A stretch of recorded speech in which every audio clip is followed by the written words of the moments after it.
Tol Al-Azhar apa? Al-Azhar apa? Budi apa? Hah?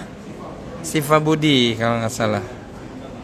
Ambil arah timur laut di Jalan Melati 2 menuju Jalan Teratem. Jadi udah deh.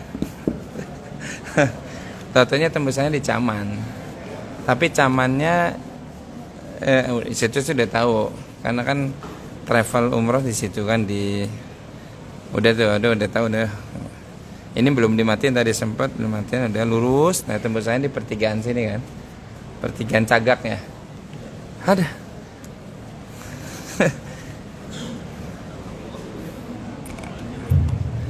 Ya. Minta maaf Ustaznya. Telat.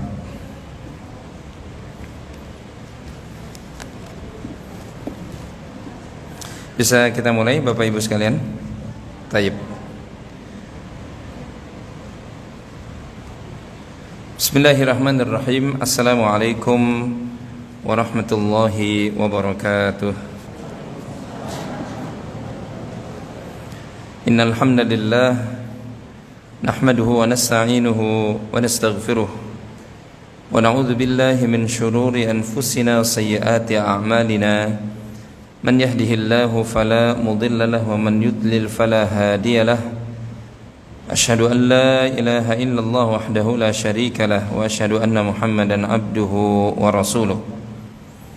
Allahumma fassalli wa sallim wa barik ala nabiyyina Muhammad wa ala alihi wa sahbihi wa man tabi'ahum bi ihsanin ila yaumil qiyamah. Faqala ta'ala ya ayyuhalladzina amanu taqullaha haqqa tuqatih wa la tamutunna illa wa antum muslimun. Amma ba'du. فإن أصدق الحديث كتاب الله وخير الهدي هدي محمد صلى الله عليه وعلى آله وسلم وشر الأمور محدثاتها فإن كل محدثة بدعة وكل بدعة ضلالة وكل ضلالة في النار.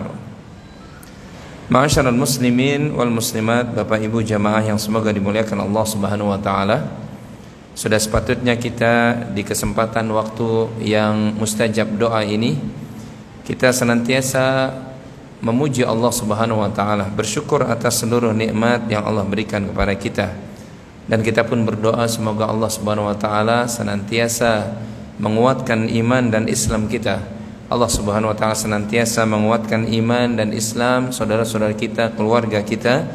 Semoga Allah Subhanahu wa taala senantiasa menurunkan hujan ini sebagai rahmat untuk bumi kita, untuk hewan-hewan kita, dan termasuk manfaatnya buat diri kita semuanya. Allahumma amin.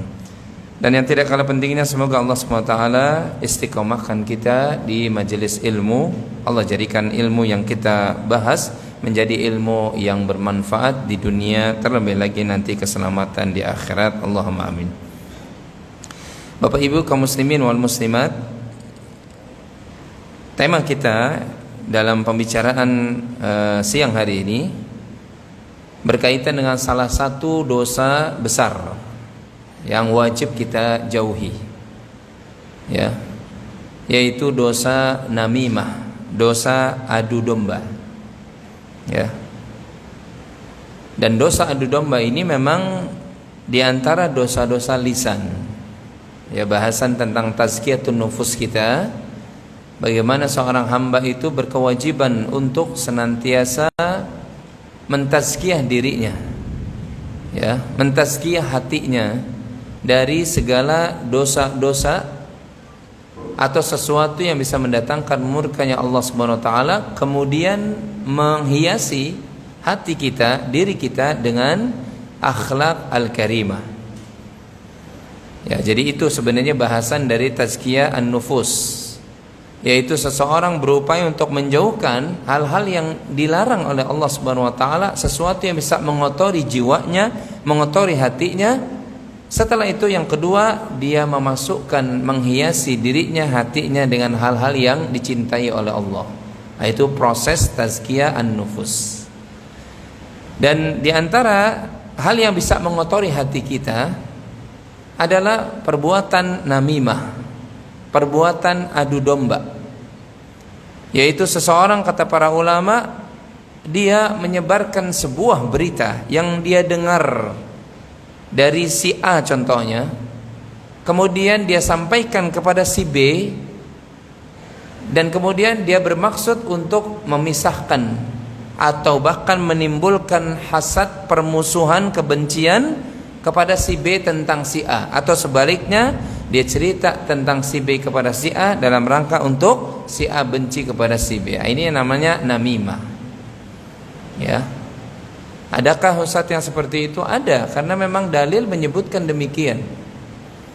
Allah Subhanahu wa taala berfirman dalam surah Al-Qalam, surat yang ke-68, ya, di mana Allah katakan masih di ayat-ayat sekitar 6, 7, 8 dan seterusnya, kata Allah, fala tuti'il mukadzibin, maka jangan kalian ikuti orang-orang yang suka berdusta. Ya, dan ini sekali lagi, dusta juga bagian dari apa? Dosa dari apa? Lisan. Waddu law tudhinu fayudhinun wala tuti' kulla hallafim mahin. Dan jangan kalian ikuti golongan yang kedua yang suka gampang bersumpah. Halaf orangnya, ya, yaitu orang yang gampang sering bersumpah, apalagi dia bersumpah dalam rangka menjadi tameng buat dirinya, sampai dia mengira supaya orang lain itu tertipu dengan sumpahnya. Orang yang seperti ini jangan diikuti. Ini Allah Subhanahu wa taala yang melarang kita mengikuti golongan yang kedua. Golongan yang pertama tadi, suka pendusta, jangan dijadikan teman dekat, jangan dijadikan teman curhat, jangan diikuti apa? Langkah-langkahnya. Kemudian orang yang kedua, golongan yang kedua, orang yang suka gampang bersumpah. Apa-apa demi Allah, apa-apa demi Allah, apa-apa demi Allah, tapi dia jadikan ittakhadhu aymanahum. Sebagai sumpahnya itu sebagai apa? Tameng saja, agar orang percaya dengan dirinya, padahal dia sedang berdusta dengan sumpahnya. Orang yang seperti ini jangan diikuti. Kemudian yang ketiga, hammazim masya'im binamim. Di antara golongan yang tidak boleh diikuti, Allah Subhanahu wa taala menyuruh kita meninggalkan mereka, hammaz, orang yang suka mencela. Hammazim masya'im binamim, orang yang suka mencela. Yang ketiga, ini nggak boleh kita ikuti, tidak boleh dijadikan teman dekat. Bahkan kalau dia suka mencela, jangan diambil ilmunya, jangan duduk di majelis ilmunya. Kalau majelis ilmunya keluar dari lisannya celaan demi celaan, apalagi kalau mencela di sebuah majelis, ya, mencela profesi, mencela kedudukan orang, ini nggak boleh diambil ilmunya. Ya, hati-hati terhadap orang yang suka mencela. Sebab Allah Subhanahu wa taala dalam ayat yang lainnya memberikan warning yang keras, wailul likulli humazatil lumazah, celaka, neraka wail, ancaman kebinasaan yang besar bagi orang yang humazah lumazah, suka mencela lagi menghina. Ya, padahal sebenarnya saudara muslim itu, ya, kata Nabi, al-mu'min lil mu'min kal jasadil wahid. Mukmin satu dengan mukmin yang lainnya itu seperti apa? Tubuh yang satu. Walaupun yang satu pedagang asongan, yang satu kiai, sama mukmin, nggak boleh dihina. Tidak boleh apa? Dihina. Tidak ada kemuliaan seseorang hanya gara-gara dia kiai atau karena dia guru. Ya, kemuliaan seseorang hanya letaknya pada apa? Inna akramakum indallahi atqakum. Yang paling mulia di sisi Allah bukan karena dia gurunda, bukan karena dia ustadz, bukan karena dia syekh, bukan karena dia kiai, bukan karena dia habib, tapi yang paling mulia di sisi Allah orang yang paling apa? Bertakwa. Kalau pedagang asongan lebih bertakwa, lebih takut kepada Allah daripada seorang kiai, maka demi Allah dia lebih mulia. Antum jangan-jangan lebih mulia daripada yang di depan, karena antum lebih takut dalam kesendirian daripada orang lain, misalkan. Ya, maka orang yang suka mencela diancam nih. Dan celaan dosa apa? Lisan juga. Dosa apa? Lisan. Hammazim, orang yang suka hammaz, suka mencela, merendahkan. Padahal Allah juga dalam ayat yang lainnya apa? Mengatakan, ya ayyuhalladzina amanu la yaskhar qaumun min qaumin. Wahai orang beriman, janganlah satu kaum mencela, merendahkan, menghina kaum yang lain. Asa ayyakunu khairam minhum, karena boleh jadi yang dicela lebih baik daripada yang mencela. Wala nisaun min nisain, dan juga segolongan wanita jangan mencela golongan wanita yang lainnya. Asa ayyakunna khairam minhun, karena boleh jadi wanita yang dicela lebih mulia daripada wanita yang mencela. Wala talmizu anfusakum. Lihat, perhatikan ayatnya. Kenapa Allah bahasanya wala talmizu anfusakum? Jangan kalian merendahkan diri kalian. Itu lihat di ayat sebelumnya tadi, seakan-akan Allah yang mengatakan ketika Anda mencela orang lain, Anda sedang mencela siapa? Ayatnya jelas tuh. Wala talmizu anfusakum, bukan anfusahum. Jangan kalian mencela diri kalian. Artinya seakan-akan Allah ingin mengatakan ketika kalian mencela satu kaum yang lain, kalian sedang mencela siapa? Diri kalian sendiri. Apalagi dalam hadis Bukhari, Nabi katakan apa? Muslim kal mir'ah, dengan muslim yang lain seperti cermin. Artinya kita ngacak diri.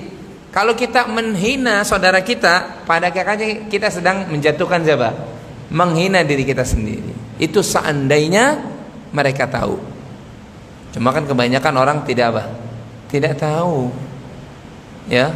Nih lihat bagaimana Islam mengajarkan tuh mukmin dengan satu dengan yang lainnya kal jasadil wahid idza ishtaka udhun, kalau satu tubuh yang lainnya merasa sakit, maka yang lainnya juga merasa demam. Bahkan dalam hadis yang lainnya yashuddu ba'duhum ba'du, saling tuh menopang mukmin yang lain, bukan saling menghinakan, bukan saling merendahkan, bukan saling mencela, enggak, saling menguatkan. Tidak peduli kemudian mukmin yang lainnya itu mungkin dari sisi kedudukan mata manusia lebih rendah dari kita, enggak boleh. Sama semua di mata Allah. Sekali lagi yang membedakan cuma tadi? Ketakwaan. Ya, maka hati-hati Hamaz. Jangan ikuti orang yang kerjaannya suka mencela, apalagi kalau mencelanya di majelis. Isi majelis ilmunya bukan isi ilmu, tapi isinya kita katakan nih, si fulan begitu dicela misalkan. Apalagi disebutkan namanya misalkan. Setiap majelis pasti menghina dia. Ini yang sepertinya jangan duduk bermajelis, jangan ambil ilmu darinya. Ya. Karena para salaf terdahulu telah mewanti-wanti kepada kita. Ilmu ini adalah agama kalian, maka jangan sembarangan ambil ilmu kalian, agama kalian. Ya. Hindari orang-orang yang suka mencela. Ya. Kemudian masyaim binamim. Yang keempat yang tidak boleh diikuti adalah orang yang suka namimah, suka mengadu. Itu dibahasakan oleh Al-Quran masya. Artinya dia suka berjalan ke sono kemari, ke A, ke B, ke C, dalam rangka tujuannya untuk mengadu domba, memunculkan kebencian. Ini dilarang oleh Allah Subhanahu wa taala. Jadi namimah dilarang oleh Rabbul Alamin, Allah Subhanahu wa taala, dalam surah yang ke-68 ini. Ya. Dilarang oleh Allah. Di antara golongan-golongan yang tidak boleh diikuti, dijadikan teman akrab, bahkan diambil ilmunya orang yang suka namimah, orang yang suka mengadu domba. Ini alasan yang pertama kenapa namimah dilarang, karena Allah Subhanahu wa taala yang melarang. Sesuatu yang dilarang oleh Allah dijauhi. Sesuatu yang dilarang oleh Rasul dijauhi. Ya. Apalagi namimah itu jamaah, itu biasanya dia suka bermuka dua. Bermuka dua tidak? Bermuka dua. Ketika dia mendatangi si A dalam muka untuk si A, tapi ketika dia mendatangi si B di muka B. Dan ini dalam hadis disebutkan, kata Nabi SAW, orang mukmin tidak memiliki dua wajah. Maksudnya seperti orang munafik, enggak. Orang mukmin tuh satu wajah. Artinya dia sekali A ya A, B ya B. Tidak dia mencari kesempatan dalam kesempitan. Dia berwajah dua, bermuka dua. Ini dia dilarang. Karena sifat dari orang yang suka bermuka dua bukan mukmin. Siapa? Munafik. Ya, jadi orang yang namimah pada hakikatnya memiliki sifat munafik. Ya. Dan begitulah memang di zaman Nabi SAW orang munafik itu dia suka menghasut antara orang-orang mukmin. Ya, ke tempat si A dia mengatakan bahwasanya begini-begini, si B itu dia mengatakan B berbuat terhadapmu begini-begini. Nanti ketika dia ke si B, si A tahu nggak kamu dikatakan begini sama si A dan seterusnya. Nah, ini yang namanya namimah. Ya, yusabbihur ra'du bihamdihi wal malaikatu min khifati. Jadi begitu jemaah. Ya, ini namimah. Dilarang oleh Allah Subhanahu wa taala dalam surah Al-Qalam ini. Kemudian alasan yang kedua, karena namimah itu ancamannya kata Nabi dalam hadis riwayat Imam Bukhari dari Hudzaifah ibn al-Yaman. Ya. Faqila lahu inna rajulan yarfa'ul haditha ila Utsman. Sampai itu berita kepada Hudzaifah ibn al-Yaman, seorang laki-laki menggunjing tentang Utsman ibn Affan. Padahal Utsman itu sahabatnya Hudzaifah. Faqala Hudzaifah, maka Hudzaifah berkata, sami'tun nabiyya sallallahu alaihi wasallam yaqul. Ketika Hudzaifah dengar seseorang menggunjing Utsman, ya, apa yang dilakukan oleh Hudzaifah? Dia mengingatkan tentang sabda Nabi sallallahu alaihi wasallam. Nah, ini alasan yang berikutnya kenapa namimah itu dilarang. Ada ancaman dari Nabi, kata Hudzaifah apa? Nabi bersabda, la yadkhulul jannah qattatun. La yadkhulul jannah, tidak akan mencium, tidak akan masuk surga. Siapa? Qattat. Qattat ai namam. Kata para ulama, yang disebut qattatun itu namam, yaitu orang yang suka namimah. Ya, orang yang suka apa? Namimah. Cuma memang perbedaannya sedikit. Ya, perbedaannya apa? Sedikit. Tapi sama-sama dia apa? Menghasut, sama-sama dia mengadu domba. Qattat bermakna namimah. Ya. Adapun qattat kata para ulama, ya, dia hanya mendengar sesuatu saja, kemudian dia langsung katakan kepada orang lain dalam rangka mengadu domba. Ingat tujuannya dalam rangka memunculkan kebencian, hasudan, ya, dan seterusnya. Ini qattat. Tapi kalau namimah, dia mendengar langsung dari si fulan, tapi dia bawa berita itu kepada fulan yang lainnya, tujuannya untuk mengadu domba. Sama dua-duanya. Sama seperti hanya bedanya tipis antara humazah dengan apa? Humazah dengan apa? Lumazah. Sebenarnya dua-duanya sama. Kan ayatnya wailul likulli humazatil lumazah. Kata Syekh Utsaimin, lumazah dengan humazah sebenarnya sama. Sama-sama menghina. Cuma yang satu di depannya, yang satu di belakang. Itu qattat dengan namimah itu sama sebenarnya, Bapak Ibu. Ya, apa kata Nabi? La yadkhulul jannah, tidak akan masuk surga orang yang suka mengadu domba. Ini ancamannya berat, jemaah. Ancamannya apa? Berat. Padahal di antara kita siapa sih yang tidak ingin masuk? Tujuan utama kita, ujung dari kehidupan kita masuk surga.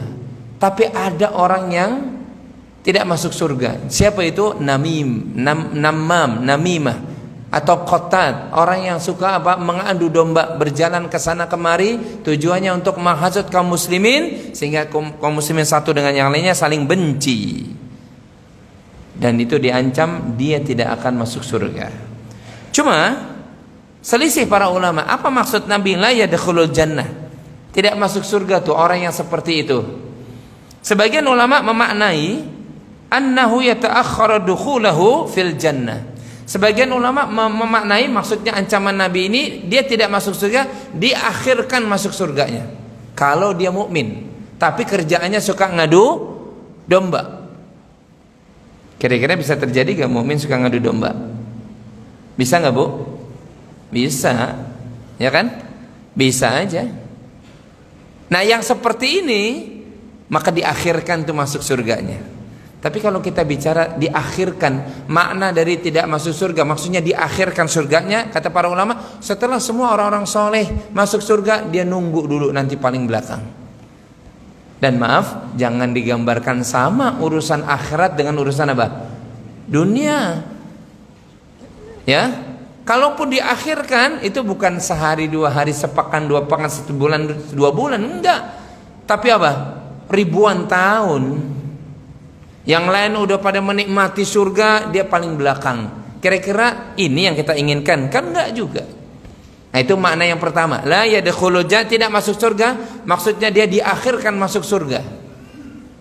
Sama seperti pemahaman kata para ulama, pemahaman hadis tentang apa? Orang-orang miskin nanti akan masuk surga 500 tahun lebih dahulu daripada orang kaya. 500 tahunnya di sana ya. Lama tidak? Ya lama. 1 hari di akhirat berapa? 1000 tahun. Nah, kalau 500 tahun kali 1000 berapa? 500.000. Makanya beruntung orang yang miskin. Ya. Yang kaya dibelakangkan dulu. Ya. Saya punya teman tuh sesama biker itu, ya, tadinya motor gedenya banyak. Setelah tahu hadis tadi dijual-jual dia. Saya nggak mau, Ustadz, paling belakangan enggak. Ya. Ya boleh saja dia begitu. Ya. Sama tuh tadi. Yang lain pada menikmati, udah kesana kemari, udah minum ini, makan itu dan seterusnya. Tapi si kotat, si namam itu dibelakangkan. Ini makna yang pertama. Makna yang kedua, betul-betul dia tidak masuk surga. Nah, ini jelas ngeri. Ya. Maksud Nabi la yadkhulul jannah, betul-betul dia apa? Diancam dengan apa? Tidak masuk surga. Ya, karena berarti apa? Kalau sesuatu perkara yang diancam dengan apa? Neraka, tidak masuk surga atau dijauhkan dari surga, ini dosa besar apa dosa kecil? Sepakat para ulama dosa. Berarti adu domba bukan hal yang sepele, ibu-ibu. Ya, hati-hati lisan kita.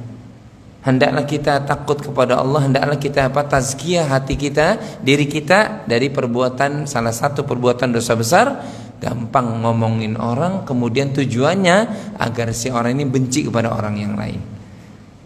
Ini namanya namimah, adu domba. Diancam oleh Rasulullah SAW dalam riwayat Imam Bukhari dan yang lainnya, tidak masuk surga. Kalaupun dia masuk surga tapi paling belakang. Ataupun yang kedua, dia betul-betul tidak masuk surga. Ya.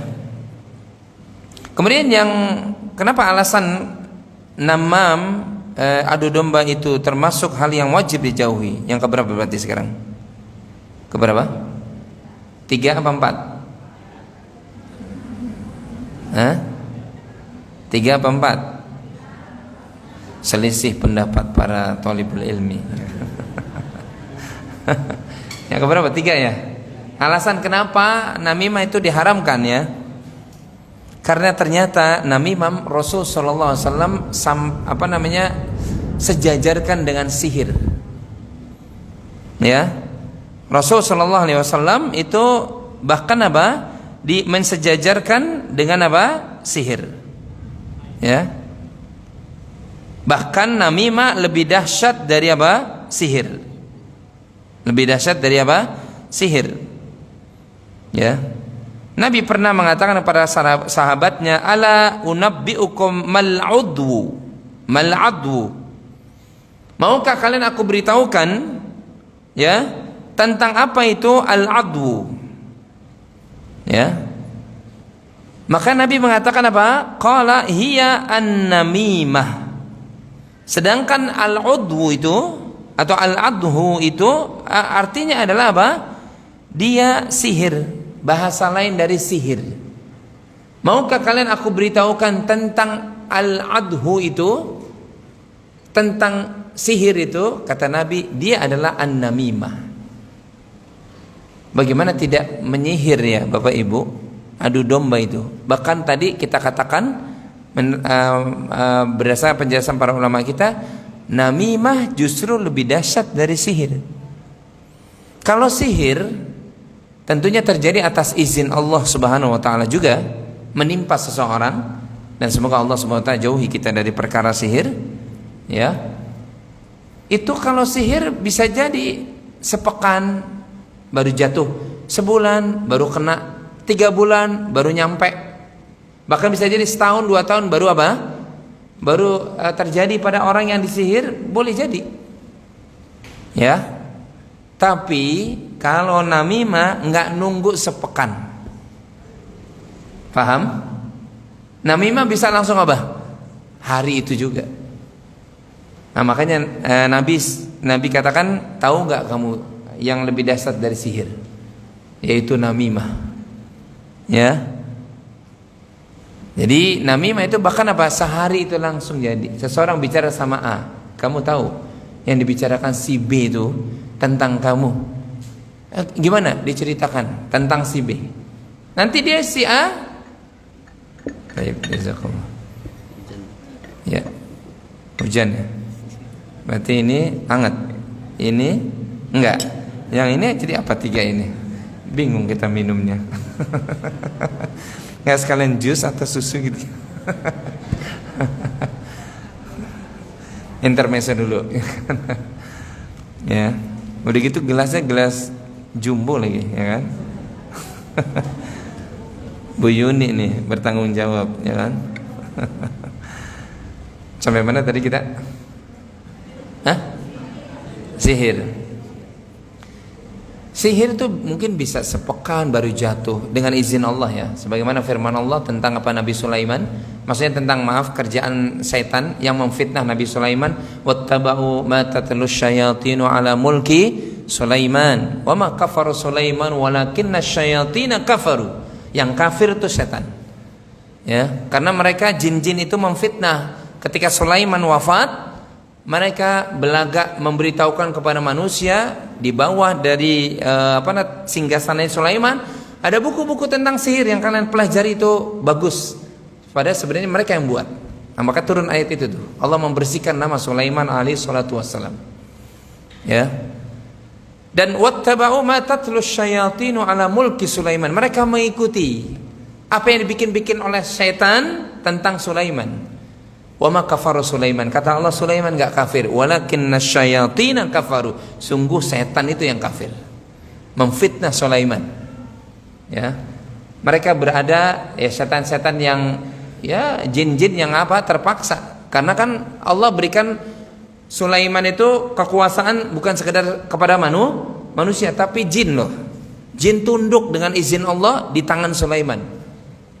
Ya, nggak ada tuh manusia yang sehebat Sulaiman tuh nggak ada. Di kolong langit ini nggak ada. Sulaiman itu bisa menundukkan angin, ya kan? Gunung-gunung itu termasuk menundukkan jin-jin. Dan itu doanya Nabi Sulaiman, ya Allah jangan kau berikan kenikmatan ini kepada yang lainnya setelah aku meninggal. Berarti kalau ada orang yang suka saya tundukkan jin, ini dusta. Ya. Ya. Ini apa? Dusta. Nggak ada yang Allah berikan kecuali kepada manusia yang bernama siapa? Sulaiman bin Dawud alaihi wassalatu wassalam. Ya. Tapi jin-jin ini ketika Sulaiman wafat, mereka langsung tuh membuka. Mereka memfitnah ya dengan menulis rangkaian sihir, kemudian mereka letakkan kitab-kitab tersebut. Ini ada dalam kitab tafsir Ibnu Katsir, diletakkan di bawah dari singgasana Sulaiman, dan mereka katakan Sulaiman mewariskan ini. Padahal Sulaiman enggak pernah mengajarkan sihir. Dan sihir itu diharamkan sampai hari kiamat. Ya, sihir diharamkan sampai hari kiamat. Ya. Tidak boleh seorang muslim belajar dalam berbagai bentuknya. Sihir dalam berbagai bentuknya. Mau sekedar seret kartu jadi hilang, nggak boleh. Ya, apalagi sampai sihirnya memisahkan. Di dalam ayat itu juga kelanjutannya, bainal mar'i wa zauji, antara istri dengan siapa? Suaminya. Itu jelas dosa besar. Ya, di antara 76 al-kabair, dosa-dosa besar, Al-Imam Adz-Dzahabi rahimahullahu taala beliau menjelaskan tentang sihir. Itu sihir dosa besar. Ya. Istrinya ngelihat suaminya, padahal suaminya ganteng banget. Tapi karena dia terkena sihir, suaminya jelek sekali. Begitu pula suami, istrinya itu udah cukup banget, udah langsing, tapi dia ngelihat apa? Istrinya kok gemuk banget. Ya, karena apa? Kena sihir. Dan sihir biasanya mainannya di mana? Di mata. Biasanya mainannya di mana? Di mata. Yang ngelihatnya nggak seperti yang sesungguhnya. Ya, jadi setan tuh kerjaannya jin tuh begitu. Tentu jin-jin yang maksiat kepada Tuhannya, gitu ya. Jadi tidak benar kalau kemudian Sulaiman mengajarkan sihir. Itu hanya akal-akal bulus dari jin-jinnya. Ya, maksudnya setan-setan yang terpaksa diperintah oleh Sulaiman alaihi salatu wassalam. Dan ketika mereka mendapati Sulaiman rubuh, mereka lagi sedang bekerja, tiba-tiba rubuh tubuhnya karena tongkatnya habis dimakan apa? Rayap. Mereka baru tahu, ternyata kita kerja selama ini orangnya sudah apa? Wafat. Ya. Nah, di situ jelas kata para ulama, jin tidak mengetahui perkara gaib. Tapi ada uniknya, ada manusia yang tahu perkara gaib. Lah, jin aja nggak tahu, Pak. Anda berarti lebih pintar dari siapa? Jin. Berarti guru Anda siapa? Ya, kita aja nggak tahu gurunya jin. Ya, lagi juga bukan urusan kita. Orang urus, ya. Nggak perlu kita begitu-begituan. Nah, ini ada orang yang apa? Mengetahui perkara yang gaib. Makanya dia pendusta, dajjal, yang wajib dijauhi. Ya. Ya, akhirnya apa? Baru tuh jin merasa menyesal. Rajanya ternyata apa? Sudah wafat. Akhirnya mereka kolaborasi dengan jin-jin yang lainnya untuk memfitnah Sulaiman. Nah, ini sihir ya.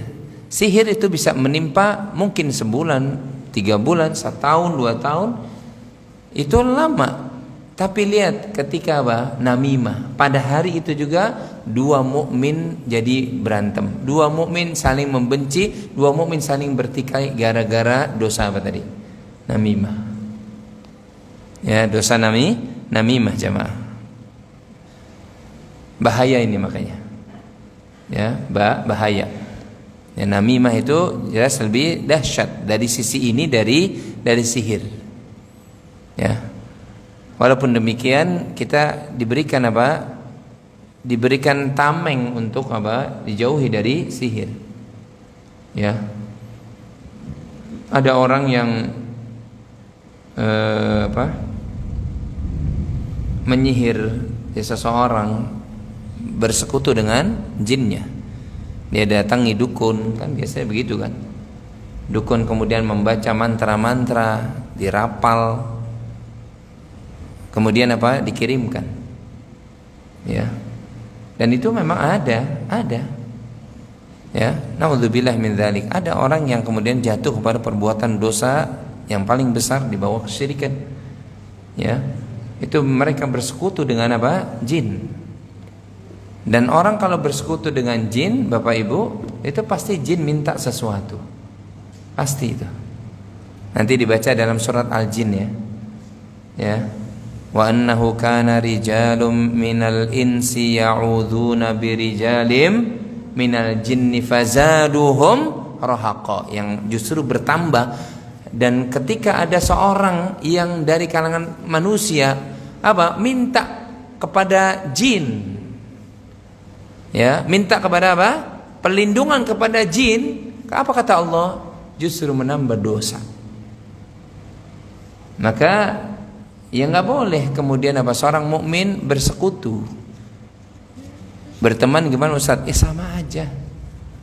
Emang antum udah kehabisan teman dari kalangan manusia? Ya, sampai berteman dengan apa? Jin. Sering kita suka dengar kabar, ya kan?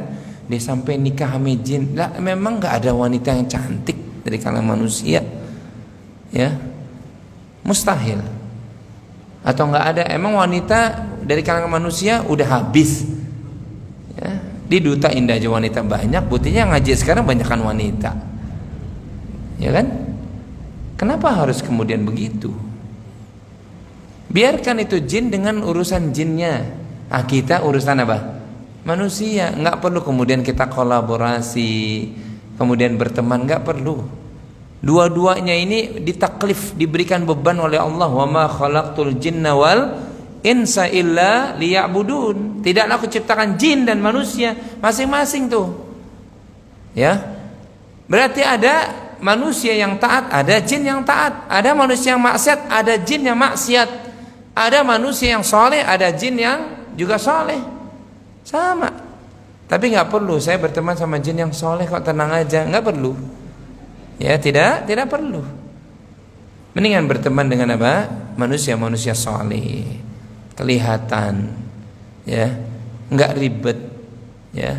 Coba kalau antum berteman sama jin walaupun soleh, kamu di mana sih jin? Susah nih ngelihatnya. Lah memang kagak kelihatan.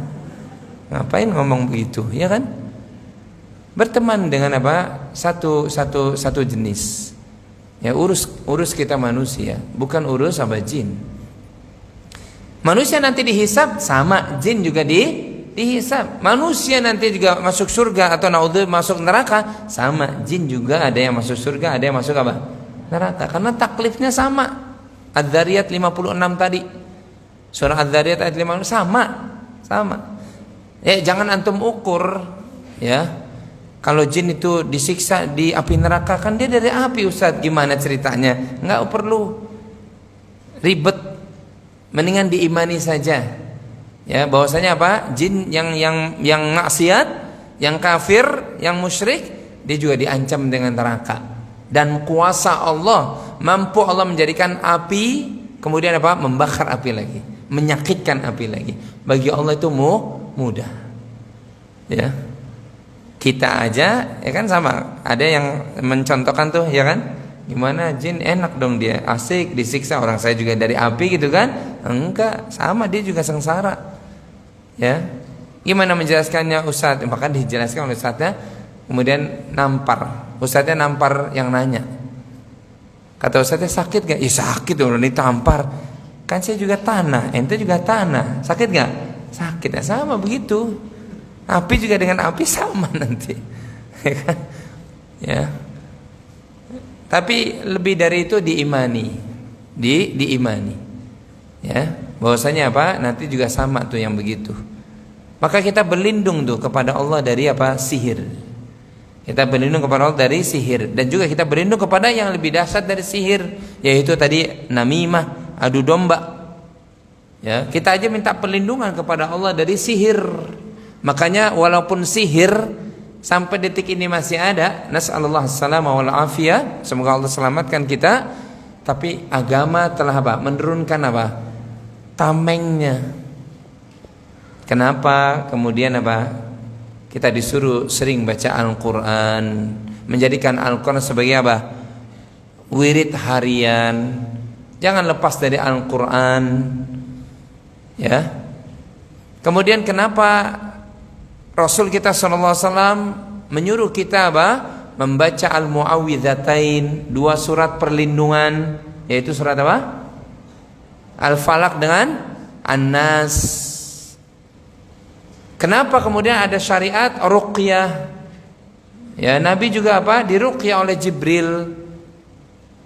Kenapa ada syariat ruqyah? Karena memang yang begituan ada tuh.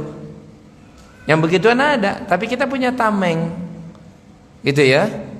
Nah, kenapa kemudian Nabi juga mengajarkan zikir-zikir perlindungan? A'udzu bikalimatillahi tammati min syarri ma khalaq, bismillahilladzi la yadurru ma'as mihi syai'un fil ardi wala fis sama wa huwas sami'ul. Itu kenapa Nabi mengajarkan? Dibaca, diamalkan, diminta kepada Allah perlindungan, maka Allah pasti akan lindungi. Ya, jangan remehkan tadi ayat-ayat Al-Quran, sunnah-sunnah Nabi sallallahu alaihi wasallam. Kenapa Nabi pula? Nabi juga mengajarkan apa? Suruh kita apa? Berteman dengan orang-orang yang soleh, lingkungan yang soleh. Karena itu juga tameng. Ya, tameng dari yang begituan. Kenapa berikutnya juga Nabi apa? Dalam hadis Bukhari yang lainnya Nabi juga mengajarkan apa? supaya kita apa? Makan kurma, terutama kurma ajwa. Man tasabbaha, dalam riwayat Imam Bukhari Nabi katakan man tasabbaha sab'a tamaratin ajwa. Siapa yang memulai hari di pagi-paginya, di waktu sobahnya, di waktu apa? Paginya, dia makan 7 butir kurma ajwa. 7 butir kurma ajwa. Lam yadurru dzalikal yaum summun wala sihrun. Maka hari itu dia dijaga oleh Allah dari 2 hal. Yang pertama summun, keracunan. Yang kedua sihrun, apa? Sihir. Nah, mukmin itu harus sehat Bapak Ibu. Makanya tiap pagi awali hari Anda dengan makan apa? Kurma ajwa. Tadi dapat hadiah di antara 3 minuman ini dari Ustaz ya. Hadiahnya. Siapa yang tadi pagi makan kurma ajwa? Ibu-ibu ada yang makan kurma ajwa kah tadi pagi? Ada nggak Bu? Nggak ada. Ini bapak-bapak, ada yang makan kurma ajwa gak hari ini? Hah? Nggak ada. Sebanyak ini nggak ada. Nggak punya kurma ajwa. Bagus, ya kan?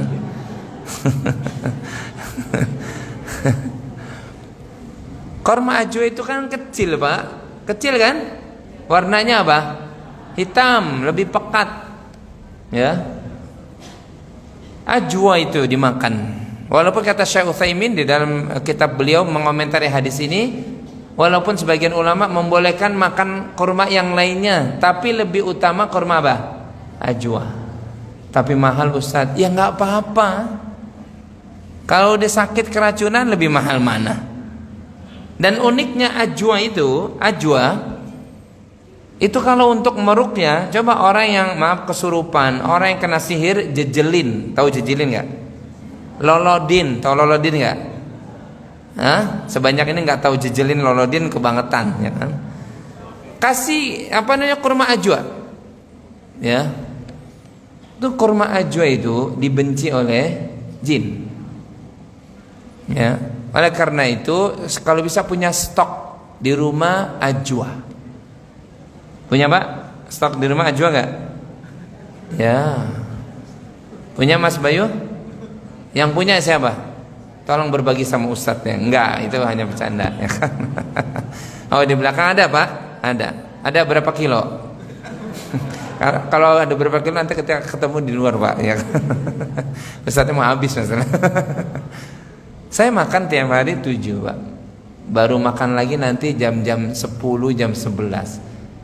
Jadi ibu-ibu, bapak-bapak nih, kalau yang mau apa langsing diet, makan ajwa. 7, tapi syaratnya berapa? 7 Ustaz.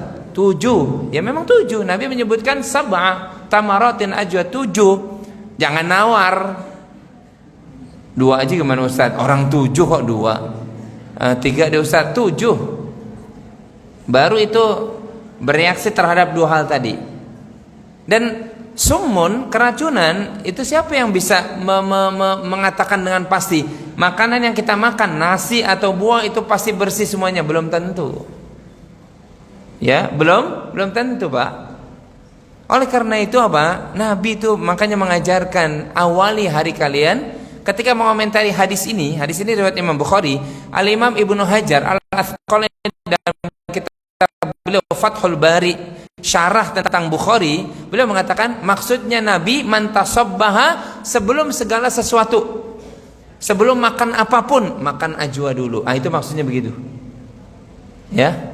Jadi ibu sebelum makan gorengan, ya, tahu isi, jeletot atau macam-macam gitu ya, nasi uduk, sebelum itu makan ajwa dulu. Ya. Makan ajwa. Tapi kata Syekh Utsaimin, sebagian ulama membolehkan makan selain ajwa. Boleh, tapi saran ustadznya ajwa yang dimakan.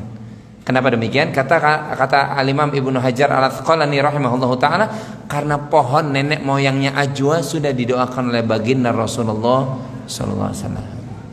Didoakan lupa. Makanya ajwa itu mahal apa tidak? Mahal mah relatif. Ya. Kalau ada duit, insya Allah kebeli. Yang mahal kalau lagi apa? Lagi bokek, ya. Nggak ada duit, baru mahal. Jangankan ajwa, ya kan? Beli kacang aja, beli bakwan aja, kalau lagi kagak duit mahal nggak? Mahal, jadi relatif. Ya. Oleh karena itu, ya bermohonlah kita kalau bisa apa? Yang umroh gitu ya, beli ajwa tuh. Walaupun ajwa di sini juga udah apa? Banyak. Sekarang setengah kilo berapa? Hah? Setengah kilo berapa, Bu? Ini nggak ada yang bisa jawab karena memang bukan pedagang, bagus ya kan? Kalau pedagang pasti dia bisa jawab. Ya. Hah? Udah mahal memang. Setengah kilo sekarang mungkin udah sampai 500 atau 600. Mahal ya. Memang mahal. Tapi mahal juga khasiatnya.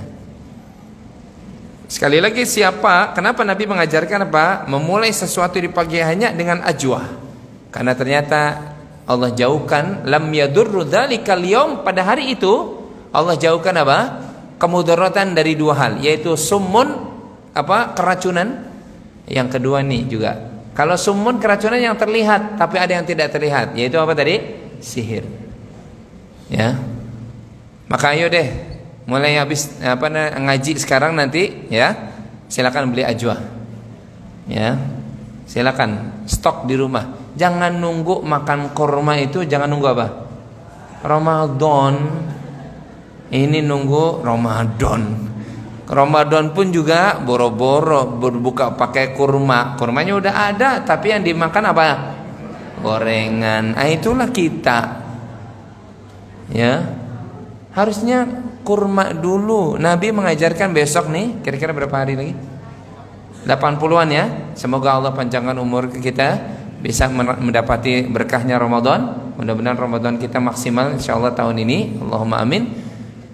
Yang dimakan pertama kali setelah berbuka kurma dulu, Pak. Kurma dulu, mau ajo mau yang lain silahkan, mau sukari kayak boleh. Tapi lebih bagus apa? Ajwa. Silakan antum buktikan nanti. Kalau antum sahur makan ajwa aja 7, nggak usah makan nasi. Insya Allah 1 bulan keluar dari Ramadan, antum sehat. Kemudian suami istri tambah sayang. Karena diet alami. Ya, nggak usah makan nasi. Ya, silakan itu. Kurma ajwa. Ya, ajwa ya. Jadi ajwa yang dimaksud. Kemudian yang berikutnya, kenapa Nabi juga apa? Mensyariatkan dengan daun bidara. Tahu daun bidara? Pohon bidara tahu? Yang apa? Yang duri-durinya itu, masya Allah. Antum hati-hati kalau kemudian ngambil buah bidaranya. Itu daun bidara, buahnya dibenci oleh jin. Makanya diantara terapi ruqyah itu pakai daun bidara. Di samping kurma ajwa tadi, daun bidara. Nah semuanya itu yang tadi kita barusan katakan, udah berapa poin tuh? Maksudnya ilaj atau tameng-tameng dari sihir itu diajarkan oleh Nabi SAW. Ya, kalaupun antum nggak bisa makan ajwa rutin, jangan lupa rutin tetap baca Quran. Kalau antum juga tidak bisa apa?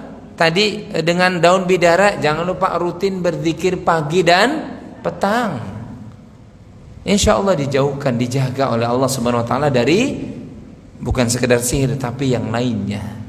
Bismillahilladzi la yadurru ma'asmi syai'un fil ardi wala fis sama. Allah jauhkan tuh keburukan dari langit maupun dari apa? Dari bumi. Allah jauhkan bagi orang yang melafazkan zikir ini. Dan itu ada di zikir pagi, zikir petang. Apalagi Quran tidak pernah lepas. Ya. Walaupun sihir tetap ada, tapi apa? Quran juga tetap ada, zikir tetap ada. Dan kita harus yakin kepada Allah Subhanahu wa taala. Ya. Jadi ini sekali lagi ketika Nabi mengatakan ala unabbiukum ya al-udhu atau al-adhu, maka itu adalah sihir. Apa itu al-adhu? Yaitu namimah. Namimah. Ya. Maka inilah jamaah kenapa namimah itu dilarang. Ya. Di samping pertama tadi Allah yang melarang. Ya, Allah yang melarang jangan ikuti orang yang suka masyaim binamim. Kesana kemari berjalan dia mencari namimah, mengadu domba. Allah melarang. Maka kita yang dilarang oleh Allah jauhi. Ya, yang dilarang oleh Rasul sallallahu alaihi wasallam jauhi. Kemudian juga karena namimah itu menunjukkan sifat wataknya orang munafik, bukan orang mukmin. Orang mukmin enggak begitu. Tapi orang munafik memang begitu. Kerjaannya kesana kemari mengadu domba. Sekarang alasan yang berikutnya kenapa namimah dilarang? Karena dia bertentangan dengan kaidah agama yang mulia ini. Agama ini menyuruh kita mempersatukan umat, mempersatukan orang. Tapi namimah malah memisahkan. Berarti bertentangan dengan kaidah-kaidah pokok dari agama. Ya. Di antara tujuan agama ini Allah turunkan adalah mempersatukan. Apalagi mukmin, innamal mu'minuna ikhwah. Sesungguhnya mukmin yang satu dengan mukmin yang lain itu saudara. Tapi ada orang yang kemudian melakukan namimah, berarti dia merusak tatanan agama. Ya, makanya dilarang. Harusnya kan mukmin bersatu. Harusnya mukmin satu dengan yang lain saling berprasangka baik. Bukan justru saling membenci, saling membelakangi gara-gara kena hasutan namimah. Maka dia meruntuhkan pilar-pilar kaidah-kaidah penting dalam agama. Salah satunya dengan namimah. Makanya syaitan itu berkepentingan sekali terhadap namimah ini. Kata Nabi, inna syaitana, dalam riwayat Imam Bukhari, inna syaitana qad aisa an ya'budahu fi jaziratil Arab. Sesungguhnya setan sudah berputus asa manusia itu menyembahnya di jazirah Arab. Walakinnat tahrish, akan tapi dia tidak pernah berputus asa untuk melakukan tahrish. Apa itu? Melemparkan kebencian, hasad, pertentangan di antara kaum mukminin, di antara manusia. Setan mungkin nggak jadi masalah bagi setan. Kata setan, lo nggak nyembah gue nggak apa-apa. Tapi dia tidak pernah berputus asa untuk melemparkan kebencian, prasangka buruk antara satu orang dengan orang yang lainnya. Ya, dia tidak pernah berputus asa tuh. Oleh karena itu kita berhati-hati. Nanti kita sampaikan bagaimana kita bisa menjauhi namimah. Jadi ini kenapa poin berikutnya dilarang nih namimah. Karena dia meruntuhkan pilar-pilar agama kita yang dibangun dengan kebersamaan, persatuan, kekuatan jamaah, tapi namimah malah memporak-porandakannya, Pak. Ya. Lihat kalau dalam sejarah tuh. Bahkan Nabi mengajarkan kepada kita yang pertama kali ketika Nabi hijrah, Nabi melaksanakan perintah Allah hijrah dari Mekah menuju Madinah. Kan gitu ya? Apa yang pertama kali dilakukan oleh Nabi? Ketika mau sampai di Madinah, apa yang pertama kali dilakukan oleh Nabi? Membangun masjid. Masjid apa yang dibangun? Masjid Quba. Makanya Masjid Quba itu masjid yang pertama kali dibangun oleh baginda Rasulullah SAW. Ya. Dan ada faedah, siapa yang sholat 2 rakaat di Masjid Quba, maka dia pahalanya mendapatkan pahala umroh. Mendapatkan pahala umroh. Makanya di Quba sholat kita. Dan dari Madinah ke Quba itu sekitar berapa kilo? Berapa, Pak? Bu? Enggak jauh kan? Artinya bisa ditempuh dengan Ya dengan naik sepeda juga bisa. Kalau sekarang kan banyak tuh sepedahan kan? Sepeda listrik, atau dengan berjalan juga bagus. Sehat malah. 5-6 kilo, ya. Ya silakan. Quba itu masjid yang pertama kali dibangun oleh Rasulullah ketika hijrah itu masjid, Pak. Masjid loh. Yang dibangun itu masjid. Di mana di masjid itu Nabi mempersaudarakan Muhajirin. Ini yang kedua. Nabi melakukan diperintah oleh Allah mempersaudarakan loh. Bukan justru membiarkan al-ansor muhajirin enggak. Tapi Nabi persaudarakan antara muhajirin ansor. Orang yang berhijrah yang enggak punya sesuatu, tapi dia punya keimanan, disatukan oleh orang-orang Ansor, penolongnya, saudaranya, yang punya tanah, punya harta, punya apapun, dia dipersaudarakan. Lihat bagaimana luar biasanya hikmah dari hijrahnya Nabi itu. Nabi membangun masjid, di masjid itu Nabi bangun untuk umat. Makanya masjid itu tonggak kekuatan umat. Jangan jauhkan umat dari masjid. Bina umat justru di mana? Di masjid. Saling tukar pikiran tentang kebenaran, kebaikan di mana? Di masjid. Masjid isi dengan thalabul ilmi. Itu masjid tuh. Jangan jauhkan orang dari masjid. Ya. Datang kepada kita, ke masjid kita, orangnya bertatoan atau yang muslimah datang nggak pakai jilbab. Mau ngapain ke sini? Padahal dia mau sholat. Tapi kita kadang suka ngeliatnya kok tatoan. Waduh, ntar jam dinding hilang lagi. Ntar nggak boleh, Pak. Dia mau sholat itu. Harusnya ditanya, ada apa ya Mas? Mau wudhu di sini, gitu. Ya, Masnya pakai celana pendek ya gitu. Ini saya kasih sarung, di masjid ada sarung. Harusnya begitu, Pak. Jangan jauhkan umat dari masjid. Berarti kita nggak ngerti tentang hijrahnya Nabi. Begitu pula yang muslimah, walaupun dia datang ke sini masih sebagian ngablak, auratnya terbuka, jangan langsung berprasangka buruk. Ya, jangan langsung berprasangka buruk. Mbak, ada yang bisa dibantu? Saya mau sholat ya, Jeng ya. Di mana? Oh, wudhunya yang wanita di sini. Kasih. Mau kenanya ini, Bu. Kasih. Sejadahnya ini. Kasih. Itu harusnya begitu. Termasuk yang berikutnya, jangan jauhkan. Ini yang banyak terjadi ya, anak-anak kita dari masjid. Nah ini yang ngaji anaknya cuma satu tuh di belakang. Bapaknya mana nak? Bapaknya mana? Oh alhamdulillah. Ibu-ibu ada yang ngajak anak nggak? Ada yang ngajak anak, Bu? Nggak ada? Oh ada. Ya udah nggak apa-apa, Ustaz cuma tanya, jangan marah ya. Ajak anak-anak kita ke masjid, sholat, ngaji. Kita bersyukur sekarang nih ya, kita bersyukur pengajian khusus anak-anak, ya kan gitu ya. Udah mulai menjamur. Ada Kak Erlan, ada Kak Yogi, ada Kak Muslim, ada Kak ya nggak apa-apa, Bapak Ibu nggak bisa jawab karena kan Bapak Ibu bukan anak-anak lagi, ya kan.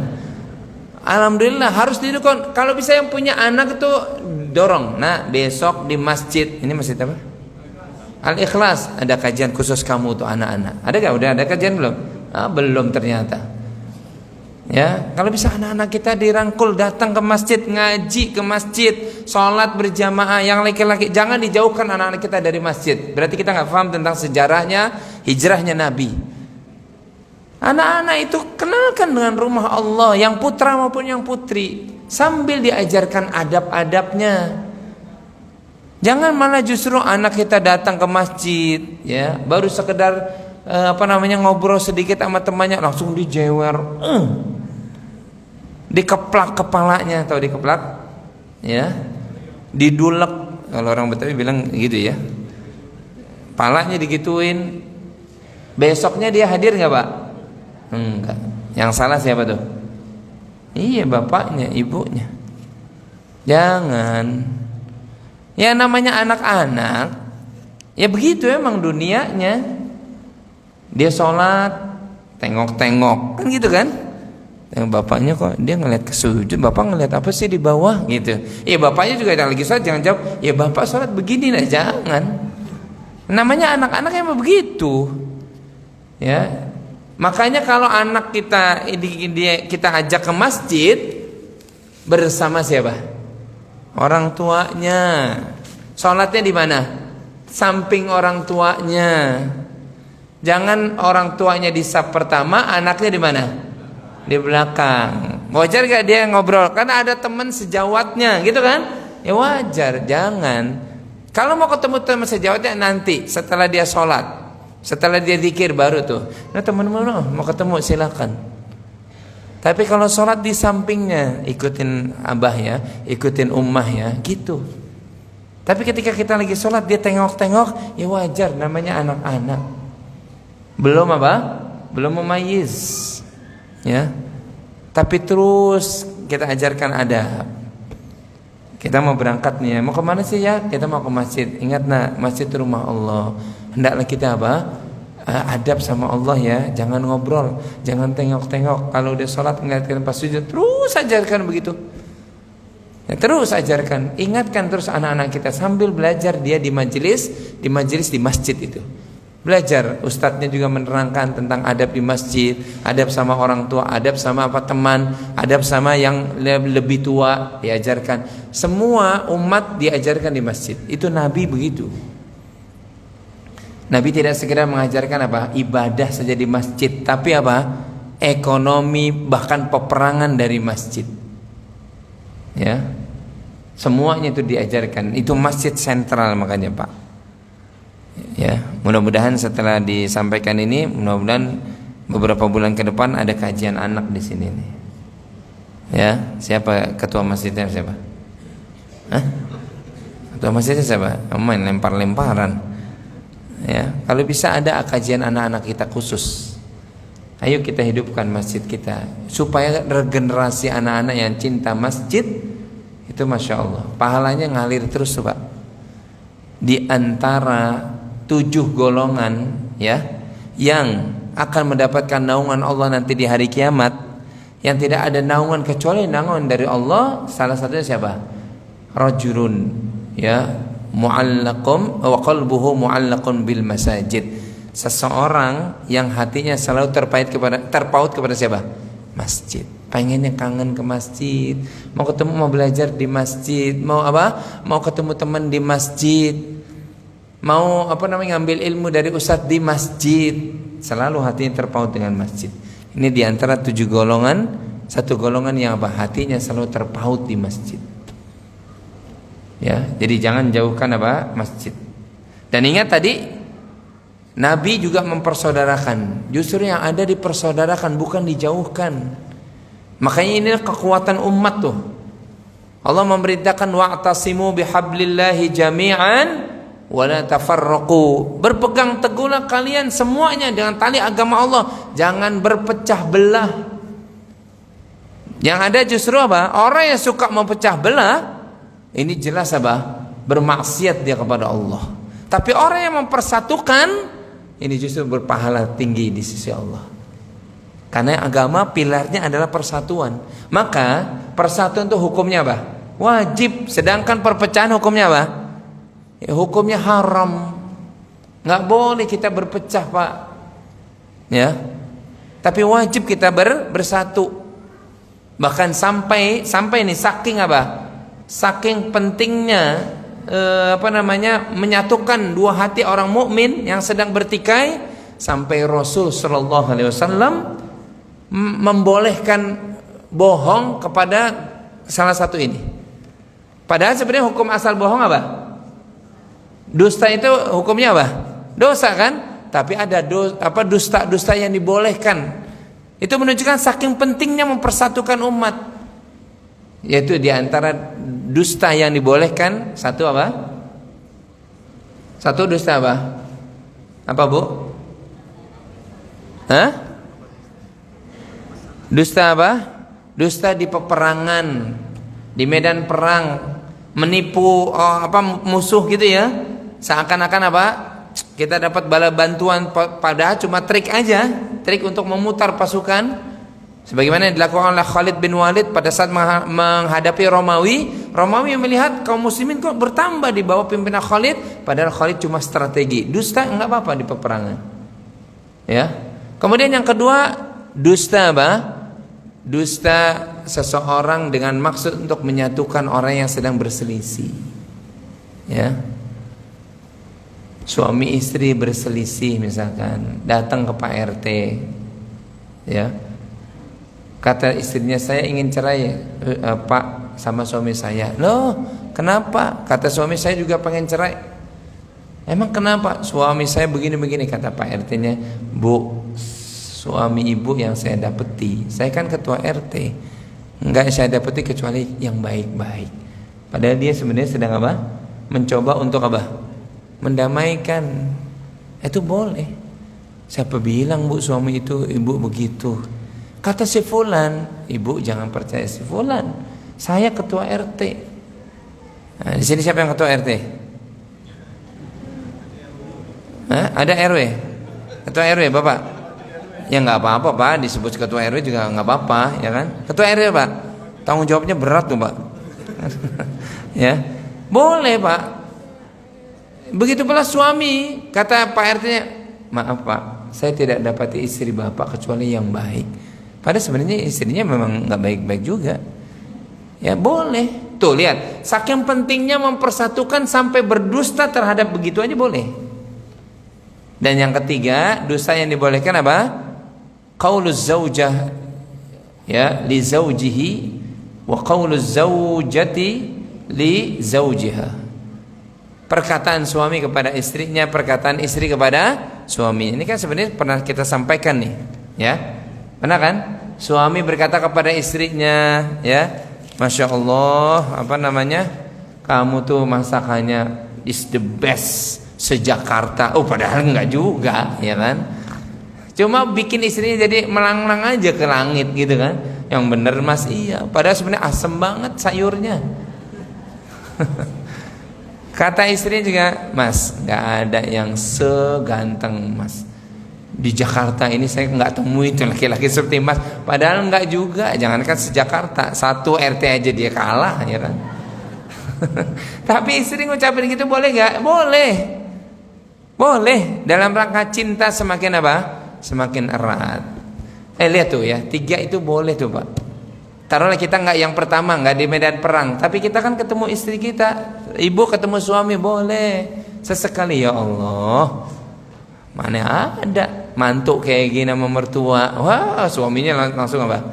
Langsung naik ini, ya kan? Boleh, nggak apa-apa. Begitu pula dengan perkataan suami kepada istrinya. Ya boleh. Ataupun tadi kita mendapati adik kakak kita berantem besar gitu, kita jadi penengah. Itu boleh Pak. Ya, itu menunjukkan betapa bahayanya namimah. Maka bagaimana kalau kita jauh dari namimah? Yang pertama, suruh kita apa? Agar kita terhindar dari namimah, disuruh kita tabayyun. Disuruh kita apa? Tabayyun. Apa arti tabayyun? Apa? Ya ayyuhalladzina amanu idza ja'akum fasiqum binaba'in fatabayyanu. Ya, kata Nabi kata Allah Subhanahu wa taala, wahai orang beriman, apabila datang orang fasik membawa berita, maka apa? Jangan langsung ditelan. Tapi apa? Cek dulu kebenarannya. Pak, tahu enggak Pak? Si fulan bicara tentang Bapak. Ya, setelah kita dapat, kita jangan langsung, oh gitu ya, emang dia begitu. Enggak, kita tabayun dulu. Atau kalau perlu dikatakan kepada orang yang bawa berita itu, Mas bisa ngomong gitu kenapa? Ya saya langsung mendengar, saya langsung telepon orangnya, gituin aja. Ya, pasti dia akan, jangan Pak, saya bercanda kok. Bercanda jangan kelewatan Mas. Ya, candaan kok meruntuhkan harkat martabat orang, ya kan? Nggak boleh. Candaan kok kata-katanya apa? Kasar, ya kan? Membodohi orang, ini nggak boleh. Ya, jadi tabayun tuh. Ya, kalaupun dia maksa dengan beritanya, udah kita apa? Kalaupun seperti itu, kita katakan apa? Maaf ya, saya hanya ini dulu, nanti saya apa? Tabayun. Tabayun dulu. Ternyata nggak benar. Maka kita terhindar dari apa? Adu domba seseorang. Ya, fatabayyanu, tabayun dulu tuh, tabayun.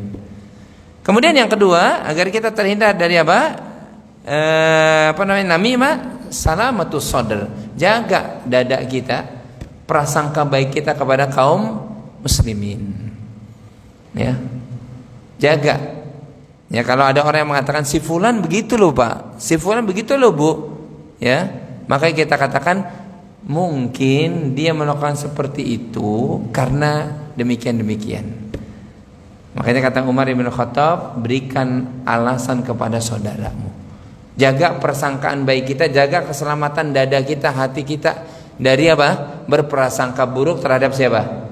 Terhadap saudara kita. Ya, kita jaga tuh. Jangan langsung percaya. Ya, jangan langsung apa? Percaya. Oh, dia begitu, boleh jadi dia mungkin terpaksa dan saya maafkan. Oh, dia begitu karena dia tertekan kali. Jadi jaga tuh. Sama seperti kita nih. Ya. Saudara kita kemudian apa? Enggak ngaji, jaga persangkaan baik kita. Kok dia enggak kelihatan ya? Hati-hati, jangan sampai kita berprasangka buruk sama saudara kita. Oh, mungkin dia lagi ada apa? Dia masuk kerja di hari Sabtu, kan gitu kan? Jadi dia nggak bisa ngaji. Oh enggak. Oh mungkin dia lagi sakit. Enggak, dia sehat. Oh mungkin datang orang tuanya dari kampung sehingga dia lebih mementingkan orang tuanya. Begitu seterusnya. Jadi jangan langsung apa? Jangan langsung kemudian percaya terhadap hal seperti itu. Wallahu alam bisawab. Ini materi yang bisa disampaikan pada hari ini, ya. Dan kita masih ada waktu yang panjang. Kita bacakan dulu beberapa pertanyaan. Bismillah, Ustadz, bagaimana hukumnya orang yang mencela dengan dalih bercanda, tidak ada maksud mencela merendahkan seseorang? Mencela, bercanda maupun serius, dua-duanya dilarang. Ya. Tadi dalam surah Al-Hujurat ayat yang berapa itu? 11. Allah melarang kita. Ya, la yaskhar qaumun min qaumin. Jangan satu kaum menghina, mengejek walaupun dia bercanda, jangan. Nabi kalau bercanda pasti benar. Nabi enggak pernah tuh bercandanya itu sampai laknat, melaknat, ta'an, merendahkan. Bahkan berkata-kata yang kotor, yang rendah, enggak pernah diajar oleh Nabi SAW. Kalau Anda mengaku sebagai orang yang mengajarkan sunnah Nabi, harusnya nggak begitu.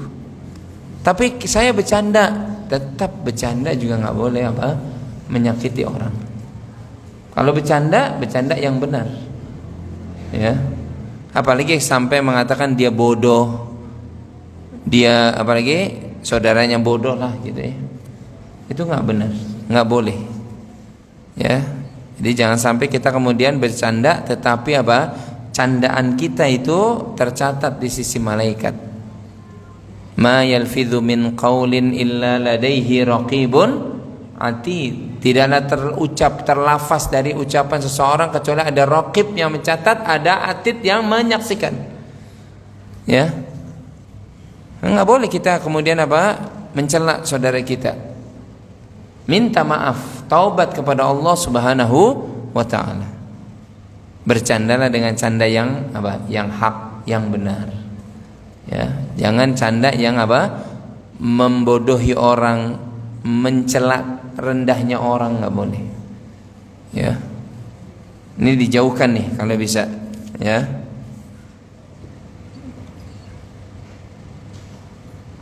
Ada istilah orang yang susah meninggal karena ada pegangan. Ia bersekutu dengan jin. Apakah benar ada yang seperti itu? Boleh jadi.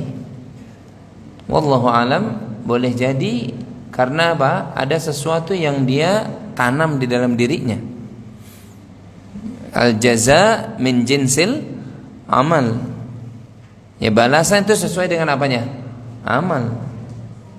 Dia ada pegangan yang dia taruh di tubuhnya karena dia dapat dari dukunnya, gitu ya. Ini jelas perbuatan-perbuatan kesyirikan yang wajib dijauhi. Wanita kalau mau cantik katanya pakai apa tuh? Ya, pakai susuk, nggak perlu. Ya, kalau pakai susu boleh. Ya, disiram susu ke wajah, kemudian dibilas, boleh. Asal mau berkorban. Jangan beli susu lah, beli kurma ajwa dulu, ya kan? Tadi kurma ajwa aja kagak punya. Ya. Kan ada orang yang istilah mandi susu kan? Itu benar-benar susu apa enggak, Bu? Benar ya? Iya. Mandi susu kan?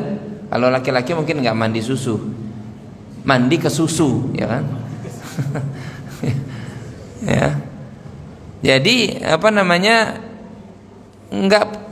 itu dosa besar. Kalau orang kemudian untuk cantik harus ditanamkan sesuatu yang sudah dibacakan mantra-mantra, ini syirik. Dia wajib tuh keluarkan. Ya. Kalau kemudian dikeluarkannya nggak ada yang bisa, maksudnya dukunnya juga sudah mati, gitu ya. Naudzubillah, ya boleh jadi. Ya karena balasan disesuaikan dengan amalnya. Kita berlindung kepada Allah dari perbuatan seperti ini nih. Ya, dia susah dalam apa? Sakarat. Ya. Ini jangan sampai terjadi. Ya. Untuk seseorang itu bisa kuat, ya olahraga, makan makanan yang sehat. Untuk seseorang bisa cantik, gitu ya. Ya makan makanan yang sehat. Sering berwudu, gitu loh. Ya. Jadi bukan sesuatu yang melanggar syariat. Lakukan yang sesuai syariat.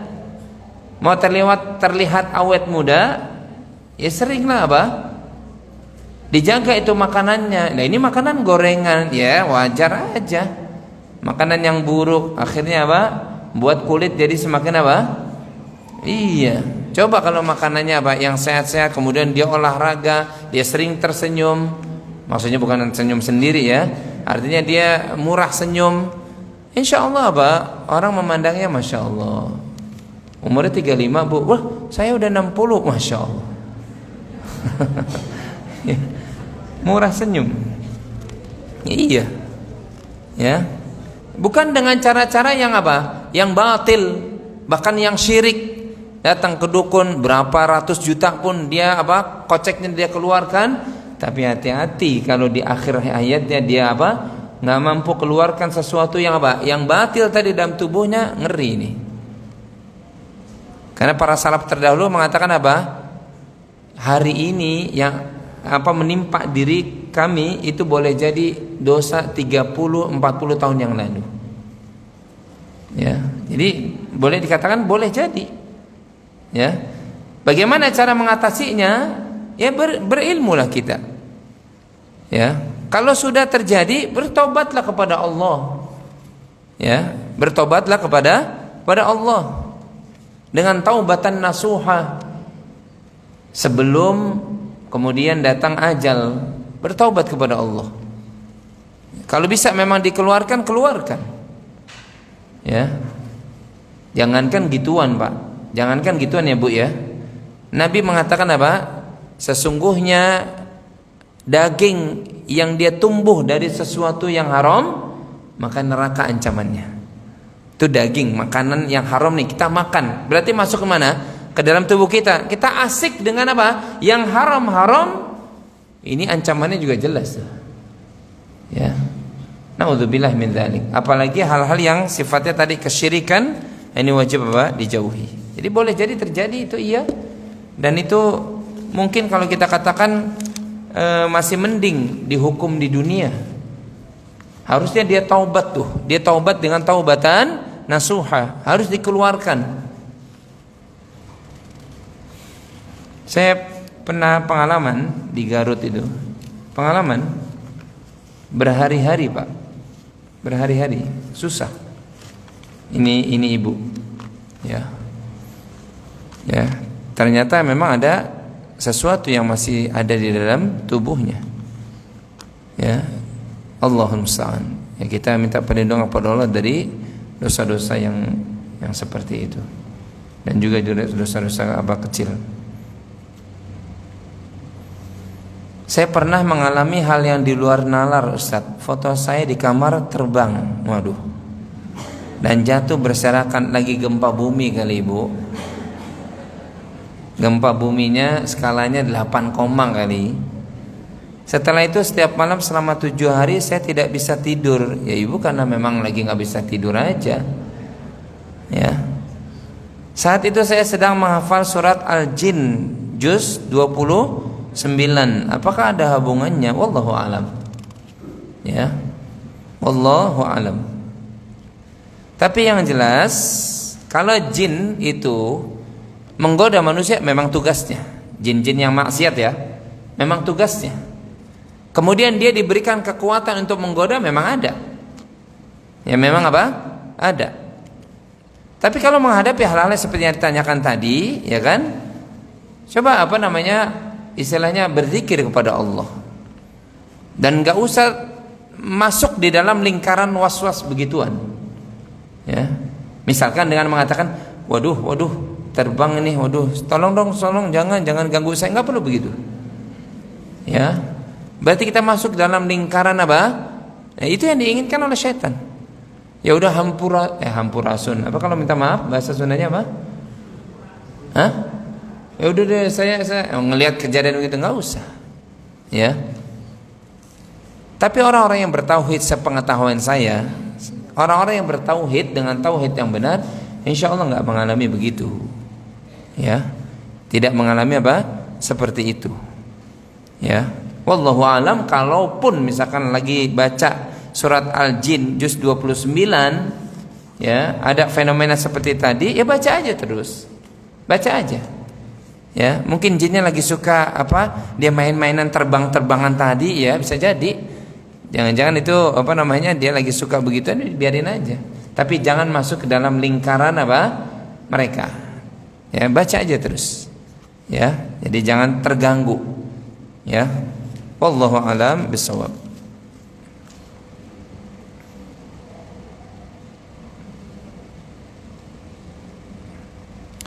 Apakah boleh jika kita membuat grup 2-6 orang untuk membantu orang lain yang minta tolong, misalnya mengusir makhluk halus dari dirinya, dari rumahnya? Bagaimana hukumnya Ustaz? Ruqyah atau mengobati orang yang kesurupan, orang yang kebetulan dengan izin Allah ya, nyampe itu hasadnya seseorang dalam bentuk sihir atau bentuk apa gitu ya, itu ada memang. Ada. Tadi kita sudah bacakan surat Al-Baqarah tadi. Ada. Ya. Oleh karena itu syariat Islam mengajarkan adanya ruqyah. Boleh diruqyah? Boleh. Kalau kita memang mampu meruqyah. Tapi jangan sembarangan meruqyah juga. Kayaknya saya coba nih ruqyah nih. Lah, antum belum punya kemampuan. Ya, panggil orang yang memang iya, orang yang bertakwa, yang yang dia kita tahu akhlaknya, panggil gitu. Jadi jangan sembarangan kemudian membuat grup-grup nih gitu ya. Ya, yang dikumpulkan teman-teman sejawat, ya, ngajinya setahun sekali, ya, kagak kena. Ya. Dan meruqyah itu tidak harus pakai grup, enggak harus. Sendiri bisa meruqyah dengan izin Allah. Ya, kalau antum kebetulan yakin bismillah ana membantu si fulan nih, kasihan beliau, kasihan istrinya, minta terus ke ana misalkan gitu ya, bismillah ana bantu suaminya yang kena guna-guna misalkan, bismillah antum ikhlas. Dan yang dibaca jelas ayat-ayat Al-Qur'an, doa-doa zikir dari Nabi sallallahu alaihi wasallam. Silakan. Tapi kalau antum minim dari ayat Quran, minim dari zikir, antum panggil orang yang biasa meruqyah, silakan. Ya, jadi persoalannya bukan soal kemudian grup-grup gitu. Ya. Nanti bisa macam-macam. Ya, yang satu pakai tangan begini, ya kan? Yang satu nanti misalkan gitu. Nah, ini juga jadi keliru lagi. Ya, enggak. Satu orang pun silakan. Kalau 2 orang kebetulan memang kita minta bantuan, saya punya teman kok. Ya, saya punya insyaallah dia solehah banget, ya, bantu saya gitu, silakan. Ya. Begitu pula dengan sebagian ulama membolehkan ya istilahnya bicara tentang rumah gitu ya. Oleh karena itu seorang muslim tuh kalau masuk rumah berzikir, dapat rumah baru, ya kan? Isi dengan ibadah, sholat di rumah, sholat sunnah, istri sholat wajib. Baca Quran di rumah, ajarkan anak-anak baca Quran di rumah. Kemudian ya senantiasa baca surah Al-Baqarah, Ali Imran. Kemudian baca ayat kursi. Kalau mau tidur isi dengan zikir. Salah satunya apa? Qul huwallahu ahad 3 kali, Al-Falaq 3 kali, An-Nas 3 kali. Baca ayat kursi, baca surah Al-Mulk gitu ya. Isi rumah kita itu. Insya Allah udah otomatis kita meruqyah apa? Tempat tinggal kita. Jangan isi rumah kita dengan pertengkaran, hasad, ngomongin orang. Wajar kalau kemudian musuh abadi kita seneng di tempat begituan. Isi rumahnya apa? Pak, tahu nggak tetangga sebelah kita? Ya Allah, suaminya ganteng, istrinya jelek banget. Udah tuh.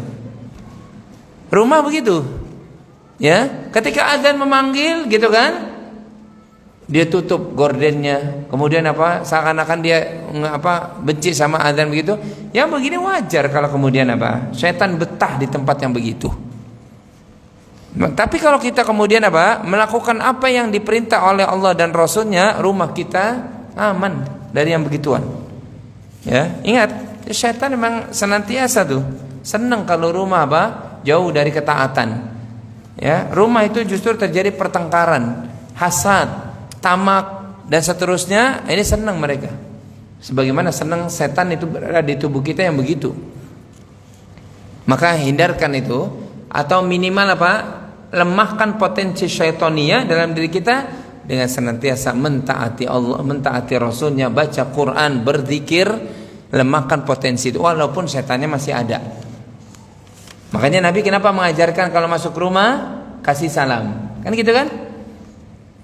Dijawab atau tidak, yang penting kasih salam. Dan kalau antum tahu misalkan pertanyaan sebelumnya tadi, sebenarnya nggak ada orang, tapi kok ada yang kasih salam gitu ya? Antum nggak usah peduli.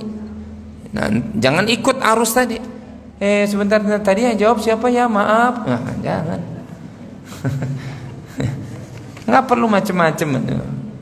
Itu bisa jadi antum lagi sedang kelelahan. Assalamualaikum, tentunya dengar Waalaikumsalam, misalkan gitu kan. Boleh jadi yang jawab tetangga sebelah. Antum mengiranya apa? Wah, ada yang jawab Ustadz gitu ya.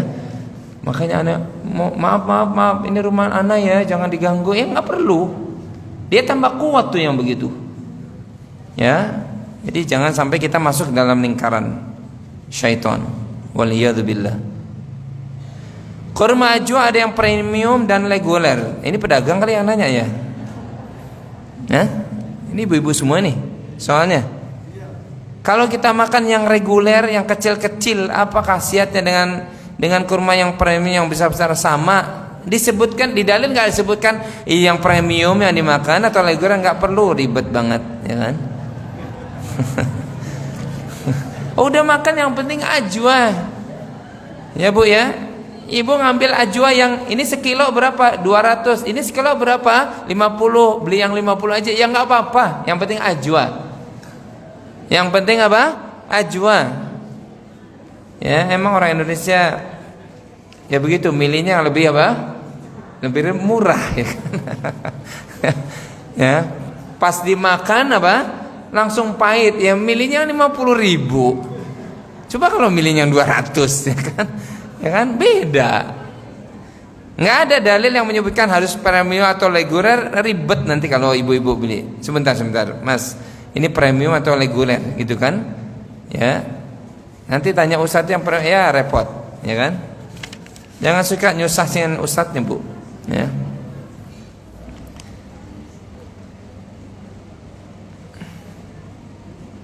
Ustadz, apabila ada seorang yang memviralkan video tentang perilaku buruk suatu tokoh, apakah termasuk namimah juga? Kalau tokohnya ini berbahaya, kalau tidak disampaikan, maka tidak termasuk namimah. Ya, karena apalagi nih, mohon maaf, kalau kebetulan memang akhlaknya sudah begitu, bukan sekedar sekali dua kali, gitu ya. Maka umat mesti tahu, hati-hati dengan majelis dia ini. Itu bukan termasuk namimah. Ya. Karena itu ada pengecualian kata Al-Imam An-Nawawi, bukan termasuk. Ya. Ketika kita memperingatkan hati-hati si fulan karangannya ini bahaya. Disebutkan namanya. Gelarnya. Oh, yang si fulan, iya, ini bahaya kalau dibaca. Jangan baca bukunya, itu boleh. Tapi tujuannya kita memperingatkan umat, hati-hati majelis si fulan. Karena majelis si fulan selalu kalau Anda hadir pasti aib terus yang disampaikan, bukan ilmu. Jangan hadir di majelis itu, boleh. Ya. Karena apa? Bahaya kalau umat tidak disampaikan ketidaktahuan tentang si fulan. Ya, soal kemudian dia sudah taubat atau apa tidak? Mudah-mudahan taubatnya betul-betul taubat. Ya Allah Subhanahu wa taala ampuni dia, tapi jangan diulang lagi. Tapi ternyata yang sampai kepada kita apa? Bukan sekali dua kali. Ya. Sama ibu-ibu begitu, sama tukang es begitu. Kan gitu kan? Itu banyak ternyata. Emang perilakunya demikian. Nah, ini mestinya apa? Ada yang mengingatkan, sama istrinya juga begitu ternyata. Ya kan? Di depan umum. Wallahu a'lam itu sudah jadi karakternya dia atau gimana?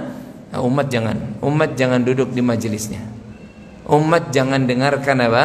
Ilmunya. Kenapa? Ilmu itu keberkahan yang kita ambil. Kalau ilmu itu datang dari suka orang yang begitu, yang apa merendahkan istrinya sendiri, merendahkan orang lain, memfitnah para asatidz misalkan. Dulu ada wayang dalam bentuk asatidz tertentu ya kan, di pesantren dia udah deh kasih peringatan umat ya. Jadi itu tidak termasuk apa? Namimah. Diulang lagi kejadiannya, kemudian dia minta maaf lagi. Semoga Allah berikan hidayah ya.